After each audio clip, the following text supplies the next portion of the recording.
Alright, before we get into today's video, yes, I know why a lot of you clicked on it. You saw my face, you saw the topic, and your brain went repeat.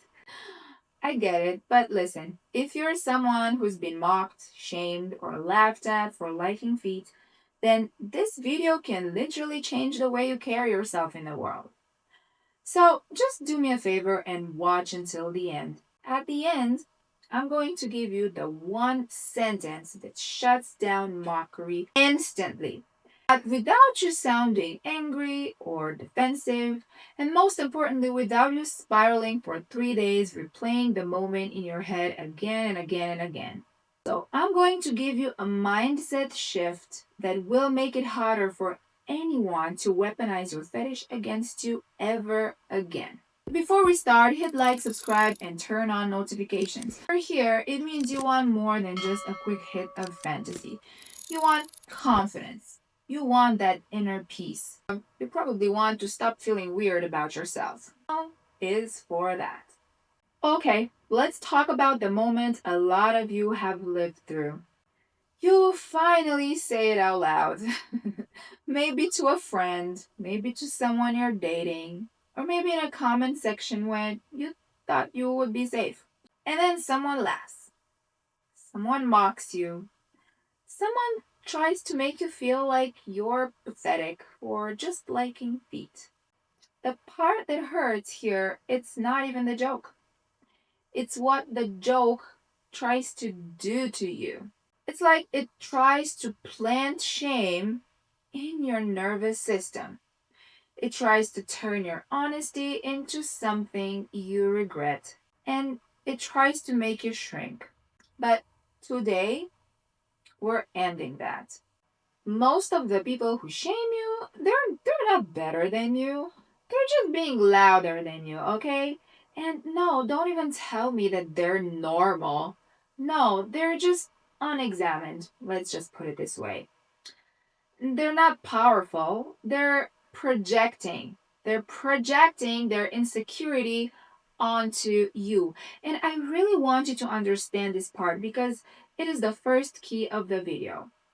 When someone makes fun of you for having a foot fetish, they're almost never laughing at your desire for feet.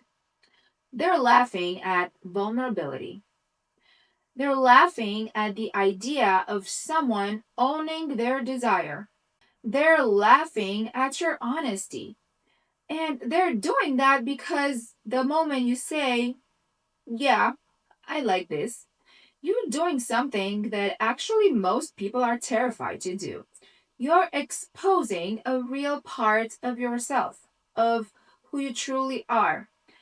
And the thing is, insecure people don't know how to respond to authenticity. So they're trying to punish it. They do not allow themselves to be so vulnerable and authentic, and they're trying to shrink you because of that. Now, let's shift something that will change everything for you. I want you to really let this land into your brain. Your fetish is not the problem. However, your relationship with yourself can be the problem. And it usually is. Because if deep down you secretly believe I'm disgusting, then any joke will feel just like a punch in the throat. And if you truly believe that I'm allowed to like what I like, then the joke becomes just noise. It's just what it actually is.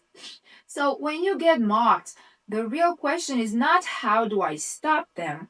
The real question is what part of me still agrees with them?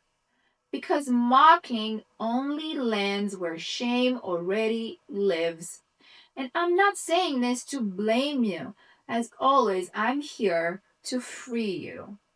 Because if shame is the doorway, then your self respect is the lock. Now, I want to address one of the most common traps I see. Some of you think having a foot fetish is embarrassing and that you need to get rid of it at any cost. But listen, shame will not erase your desire. Shame just turns it into secrecy. into a thing that you hide. And that will turn it into loneliness. And then loneliness turns it into this weird, hungry, cringe, desperate energy where you don't feel like a man in control of himself, and you rather feel like you're being controlled by a craving. So let me say this clearly again. A fetish by itself is not automatically bad. It's just a preference, it's a turn on, and a pattern of desire. And guess what? Adults are allowed to have that. The real question here is, are you expressing your desire with consent, respect, and integrity? Because if you do, then you're not a villain. You're just a human. And now I'm going to give you a real life example because I want to destroy this myth, this fantasy that feet automatically equals shame. My husband loves feet. He has a foot fetish, and no, it's not a dark secret in our relationship. It's not a dark secret between our friends. It's not something we whisper about like we're committing a crime. It can be playful, it can be loving, and it can be intimate. And yes, it's true, it can exist inside a healthy relationship just like any other preference. The difference is not the fetish, okay? The difference is the energy you bring to it. We're talking here about confidence, consent, and self respect. And when you bring those, it becomes something that adds connection instead of stealing your own peace. Now, listen, if you're still watching, I'm so proud of you. Now we're getting practical. I'm going to give you a 3-layer strategy. First, what you do inside your body, what you say in the moment, and what you change long term so this stops being such a big weakness in your life. So, when someone mocks you, what do you do inside your body? Your nervous system kind of does this weird thing where it kind of like time travels. It draws you back into the old memories where you felt judged, misunderstood, rejected, or humiliated. So, if you want to win in that moment, you don't start with words, okay? You just start with regulation, with nervous system regulation. And you can do that very easily. You just slow your breath, drop your shoulders, and soften your expression, your face. Because if you look flustered, they will think they got you. But if you look calm, the power dynamic flips almost instantly. Then, what do you do inside your head? You can just say this. Oh, you just recognize what they're doing. Oh yeah, they're trying to give me shame. So I'm not going to accept it. And that's how you send a boundary. Basically, you're refusing to let someone narrate your identity. Now, the second layer, the second part is, what do you say in the moment when somebody's trying to shame you? And unfortunately, here's where a lot of men mess up. Why? Because they start explaining, or even over explaining. They start defending themselves. They start trying to convince someone that they're normal. And the moment you do that, you subconsciously put them above you. Like they're the judge and you're the defendant. No, stop doing that. You don't need permission to be who you are, to like what you like. So your response needs to be short, calm, and final. Okay? If it's a friend trying to joke, you just say, yo, I'm good with myself, but that joke is actually disrespectful, so just don't do that, okay? Or you can go even simpler. Yeah, I'm not doing shame humor about me. Okay? If it's someone trying to embarrass you in a group, you just keep it calm and you flip the spotlight. You say something like this. That's interesting. You seem really invested in what turns other people on. And then you just stop talking, okay? You don't get angry, you don't get dramatic, you just stay calm. Or you say something even more simple. I didn't ask for your permission. I didn't ask for your opinion. Or, I'm not discussing my private preferences with someone who can't be respectful. And then you end it.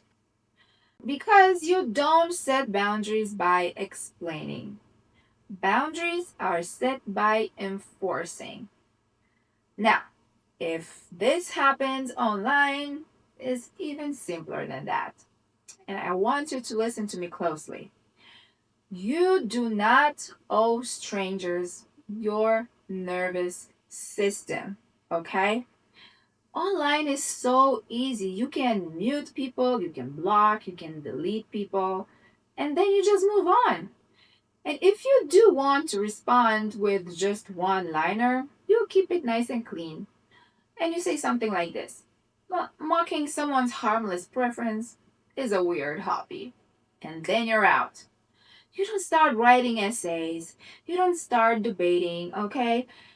Because debating is how they steal your energy, and most people just want that because they don't have nothing better to do. Now, this next part is where I'm going to help you stop feeding the cycle, because some of you are accidentally making yourselves easier targets. And as always, I'm saying this with a lot of love. Listen, if your main relationship to your fetish is scrolling, constantly fantasizing, and staying in the same loop for years, then your confidence is going to stay fragile. If you spend hours online wishing one day you'll experience it in real life, your mind gets trained into helplessness, and helplessness makes you easy to shame. And if you're sending desperate messages to strangers and getting ignored, and you take that as proof that you're worthless, you're not building confidence. You're just building a nervous system that expects rejection. And here's the truth that some of you need to hear: begging doesn't create attraction, begging creates discomfort. And the belief that the more I humiliate myself, the better my chances, it's just broken, okay? So just stop. Just don't do that. If you want to be treated with respect, you have to approach your desire with self-respect. And that means being a whole man, all right? Someone with a life, someone with standards, with emotional control, with self regulation, with emotional regulation tools, and with self trust. Because the men who get mocked the most are not the men who like feet, it's the men who act like they hate themselves for liking feet. And that's what we are changing. Now, what to do long term, okay? And this is where your life is going to get better, okay? I promise you. So, the truth is, a lot of you are not stuck because the fetish is hard. You're stuck because you're afraid of being seen. You're afraid of rejection, of embarrassment, and of taking risks that you cannot control. So, what do? You stay in your comfort zone, and your comfort zone becomes a prison. And I just wanted to be honest with yourself because I feel like you already know this deep down. And if you keep doing the same thing for another year, you know exactly what you're going to get. You're going to get the same results. You're going to get the same shame, the same loneliness, the same endless loop. So we need to make a shift at the identity level. Taking positive risks is how you build courage. And I'm not talking about reckless risks. I'm talking about clean risks. And clean risks are uncomfortable actions, but they are aligned with self respect. It's like practicing one boundary sentence until it feels normal coming out of your mouth. It's like building your body, building your finances, building your friendships, and your purpose. So, this way, your confidence is going to come from a real place. It's not going to be just imaginary, like sharing your private preferences only with people who have proven they're mature and respectful. And the truth is, you're probably going to continue to receive some form of mockery, okay? That's just being realistic. However, the goal is you feel grounded into your own skin. You feel normal. You feel confident. You feel at peace with who you truly are. And you're capable of real intimacy. You don't live in fear of being exposed. You don't live in your head. You simply live your life. Now, I promised you something at the end. I promised you the one sentence that shuts it down without you looking weak. This sentence, honestly, is just magical because it's going to flip the script in such a juicy way. So here it is. Next time someone mocks you, you stay calm and you say this: I'm good with myself. Are you? That's it. Because it forces the real question into the room. Why are you trying to make me feel small? And if they keep going, you say, oh yeah, I'm not staying in a conversation where I'm being disrespectful. Then you exit. You change the topic or you just leave. And that's how you remove access because your peace is not negotiable. And here's the weird part. The moment you stop negotiating your self respect, your life will change automatically on autopilot because you're training your identity and you're building an identity that is stronger than any insult may be thrown at you. Now, if this video helped you, I want you to hit like, subscribe, and tell me in the comments, where did you experience the most mocking? In your friends, dating, online, or maybe in your own family? And if you watched until the end, comment just one word so I know you made it past the feet and into the part that actually upgrades your life. Please comment unshakable. And I will also pin one of your comments because if you're here for growth, I see you. Thank you for watching and I will see you in the next video. Mwah!